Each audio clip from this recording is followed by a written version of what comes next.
when the sky fell. The night it began was so still, so ordinary, that nobody saw it coming. From the observation deck of the United Earth Defense Force Station in Nairobi, Captain Mara Kessler could see the city lights stretching into the dark, flickering in the heat haze. It was a kind of view that made you forget the world's troubles, the old wars, the droughts, the fragile peace that had only just begun to hold. People were laughing in the streets below, vendors still selling late-night snacks, a soccer game roaring in a neighborhood bar. And then the stars went out. At first, Mara thought clouds had rolled in. But no weather moved that fast, and the sky didn't turn gray. It turned black. Points of light winked out in sweeping lines, as if an invisible curtain was being drawn across the heavens. Her comm buzzed sharply. "Captain Kessler, are you seeing this?" It was Commander Yambo, her superior, his voice tight. "Affirmative," Mara replied, already moving for the command center. "I've got visual obstruction in the upper atmosphere." She stopped mid-sentence as the horizon lit up in a searing white flash. Somewhere over the Indian Ocean, something enormous had just entered the atmosphere, glowing like a meteor, except meteors didn't slow down. On the radar screens, hundreds of contacts appeared at once.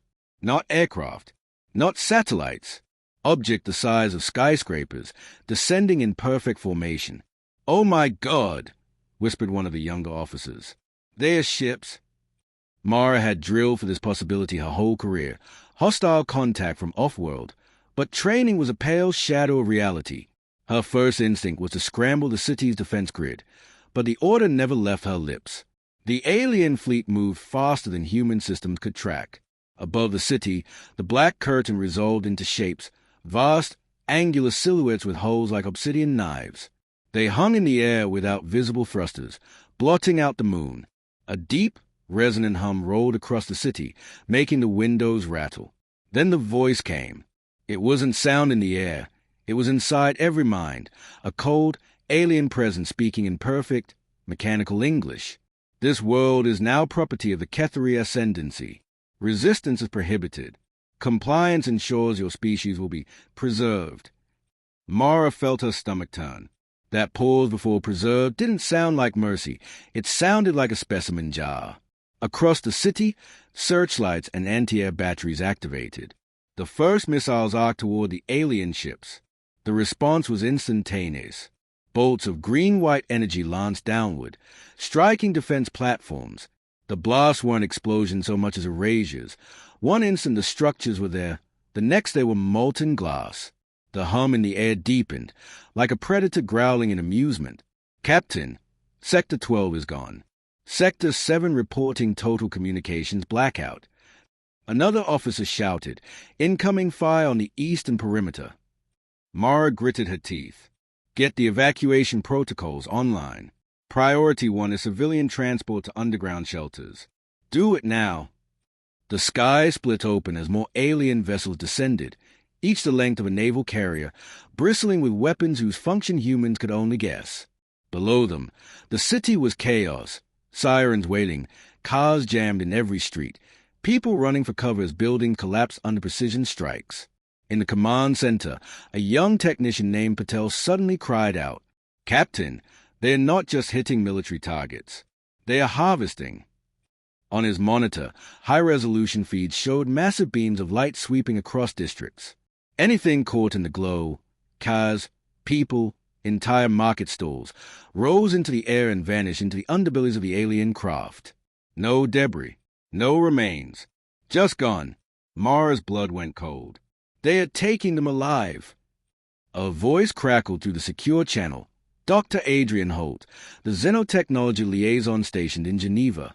"Kessler, are you receiving me?"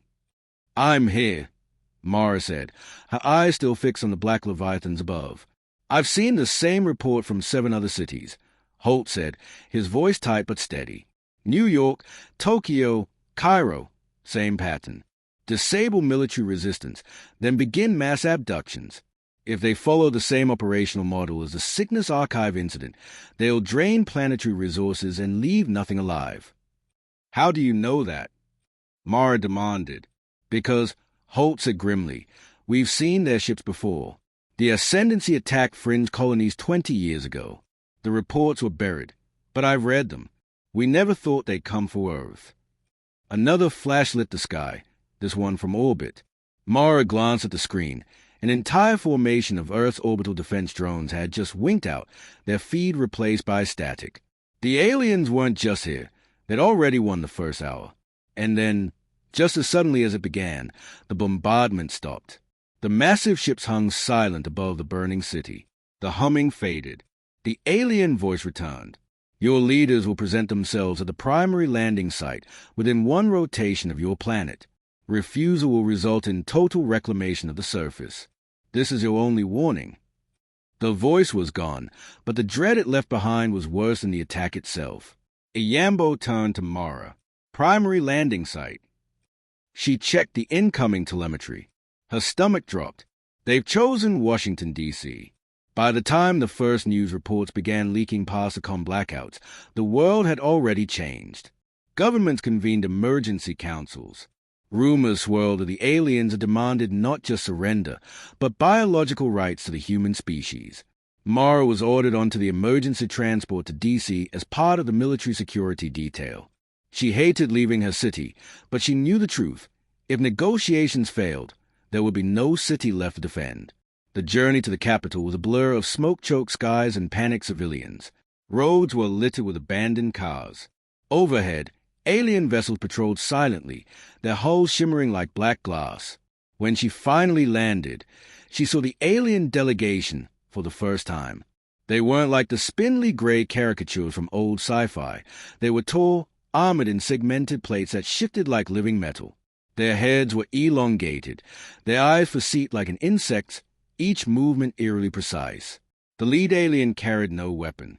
It didn't need one. Its presence alone seemed to pull the air from the lungs. It looked at the human representatives, the president, the secretary general, the top brass, and spoke without moving its mouth. Your species will serve. Your resistance will end. Your cities will be stripped, your resources claimed. In return, some of you will be taken to the Ascendancy's worlds to labor. The rest will be recycled. The president's voice shook. You can't just take Earth. This is our home. The alien tilted its head slightly, as though confused by the concept. The stars are our home. Your home is an asset. Your time as its custodians has expired. That was the moment Mara knew the truth.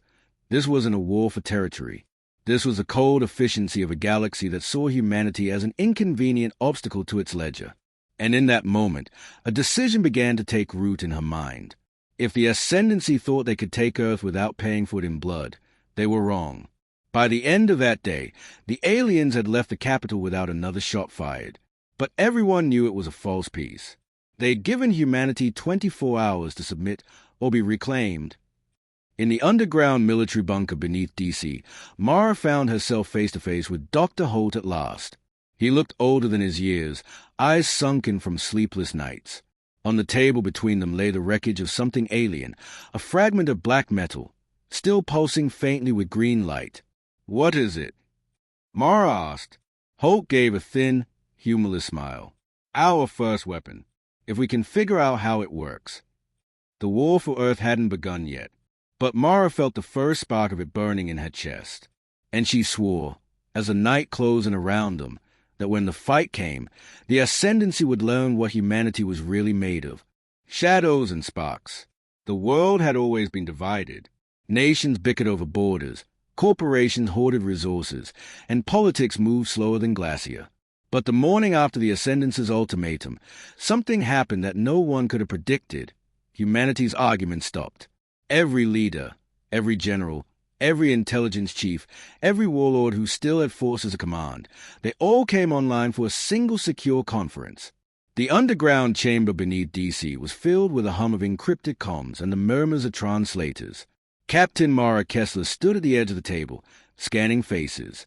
Chinese admirals sat beside American generals, African Union ministers beside European defense chiefs. It was awkward, even hostile at first, but then the satellite feed lit up the center of the room, an alien mothership hovering over Lagos, its shadows stretching for kilometers. That image silenced everyone. Dr. Adrian Holt leaned forward, adjusting his glasses. "We can't win a stand-up fight. Their ships outclass ours in every measurable way: power output, range, armor, weapons. But they have one weakness: centralized command. On the wall, a holographic model appeared.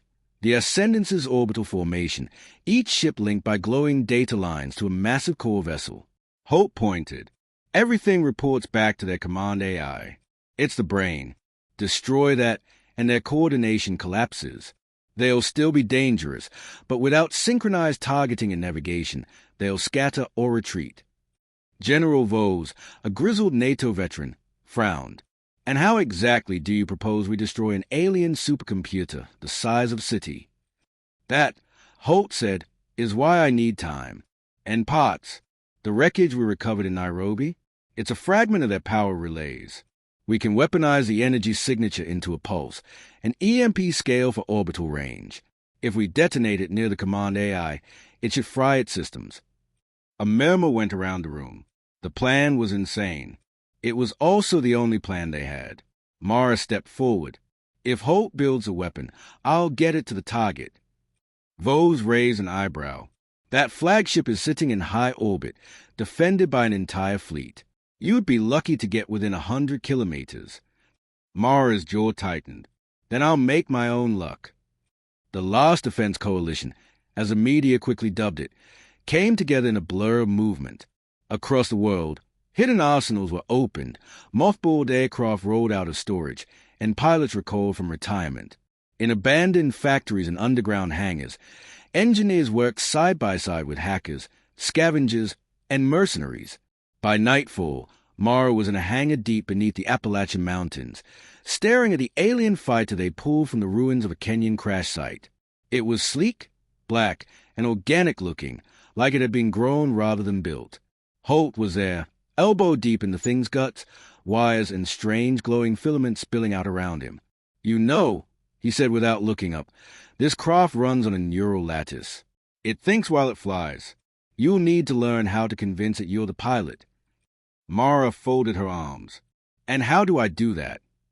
You don't. He finally looked up, smirking. You let it convince you. Training was brutal. The fighter responded to thoughts and instincts rather than controls, punishing hesitation with wild maneuvers. Mara's first attempt nearly flattened her against the cockpit glass when the ship decided to test its acceleration limits. By the third day, she'd learned to stop fighting it.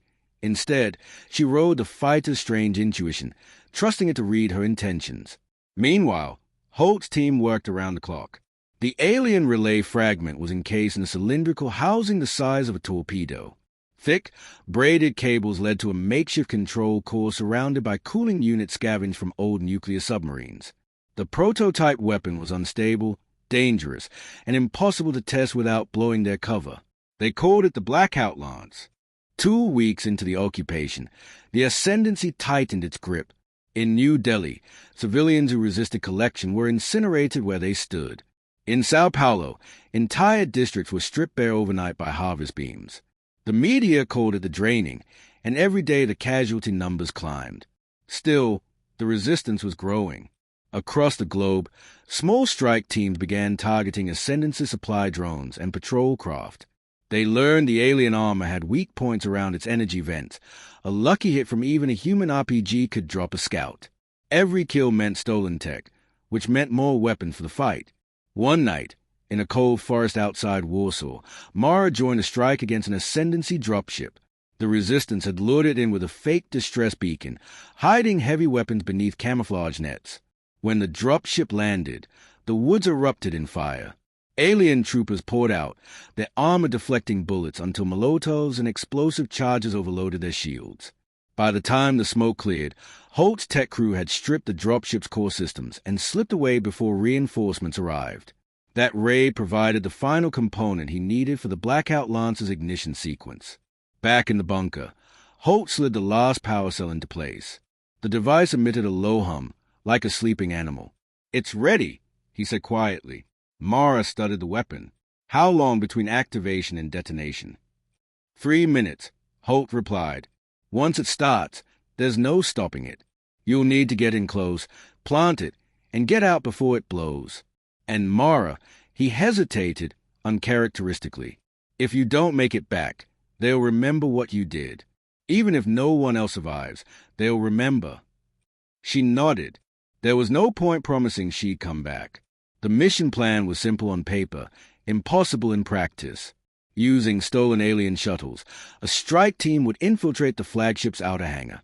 Mara would lead the assault with the blackout lance, while resistance forces worldwide staged simultaneous attacks to divide the Ascendancy's attention. The night before launch, Mara stood on a balcony overlooking the battered city of DC fires still smoldered in the distance, casting an orange glow against the alien silhouettes drifting above. Iyambo joined her quietly. "You know this is suicide." "Maybe," Mara said, "but if we pull it off, it's suicide for them too." Iyambo smiled faintly. "Then make it hurt." Dawn came with the sound of engines. In a hidden valley, 5 captured shuttles lifted into the sky, their hulls cloaked in stolen Ascendancy transponders. The flagship loomed ahead in low orbit, a black dagger against the pale curve of Earth. Inside the lead shuttle, Mara rested one hand on the blackout lance, the other on the alien fighter's neural interface. The ship's thoughts pressed faintly against her own, eager, almost hungry. Her comm crackled with Holt's voice from the ground. "Remember, 3 minutes." The shuttles approached the hangar bay. So far, the transponders were holding. Then the alien voice returned, colder than ever. "Unauthorized access detected. Identify immediately." The cloaking had failed. Sirens blared. Defense turrets rotated toward them.